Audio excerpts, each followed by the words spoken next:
This is a true horror tale from the mid-18th century.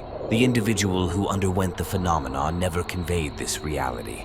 Instead, moments before her demise, she entrusted it to her descendants. In a small village near the wilds of India, a peaceful Muslim community thrived. They were mostly farmers, and their homes were clustered together in a close-knit neighborhood. There was a young man named Khalid, who married a lovely young woman from the village named Fazila.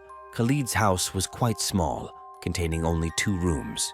One room was occupied by his parents, while Khalid and his sister Samina shared the second room.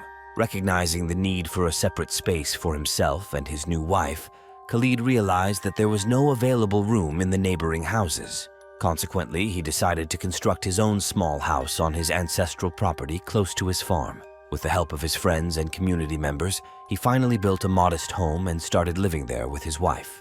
After moving into their new house, Khalid's wife began to have strange dreams, in which someone seemed to be asking them to leave the premises. However, Fazila chose to ignore these unsettling dreams. Since there was no electricity in those days, they used oil lanterns to light their home at night, illuminating their room with a warm, flickering glow. One night, Khalid and Fazila went to bed as usual, and before sleeping, they turned off the lantern.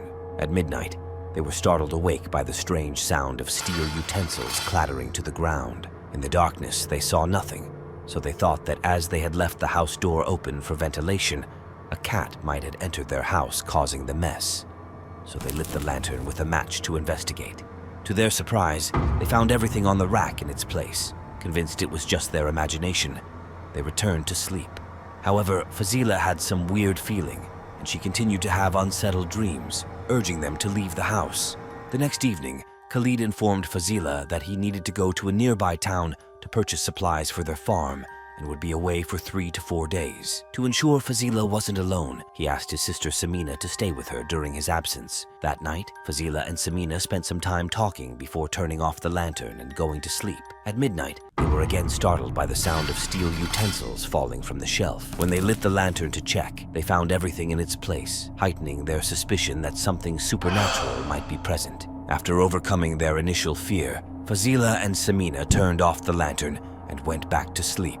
However, the same incident occurred again a short while later, leaving them haunted and unable to sleep for the rest of the night. The next day, Fazila visited her uncle, a knowledgeable religious figure. He came to their house, recited some sacred phrases, and splashed water in the corners of the house. He then assured them that everything would be fine.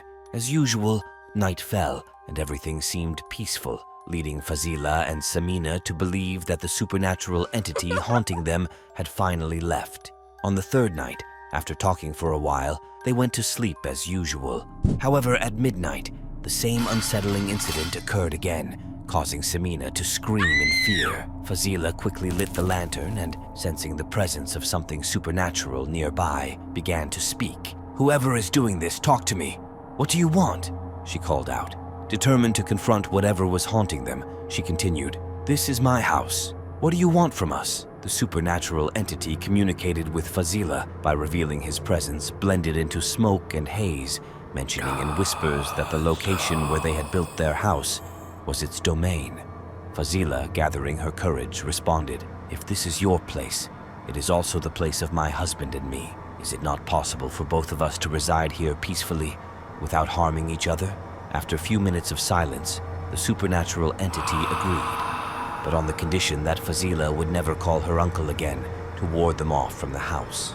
Fazila, in turn, agreed on the condition that the supernatural entity would never haunt them again. Thus, a pact was made between them, establishing a mutual understanding. After that night, no further such incidents ever occurred. Samina watched in fear as Fazila conversed with the unseen entity. She asked Fazila what's going on, but Fazila responded it's nothing. The details of the pact were never disclosed to Khalid and Samina. However, Khalid and Samina often observed Fazila communicating mysteriously with someone, but Khalid did not know that it's her supernatural companion. When Fazila was asked what's going on, she mentioned nothing. It is just something in her mind that came to her lips. She was seen talking to her mysterious companion until the day she passed away. It is true that these supernatural entities exist in our world. They also born and die like humans.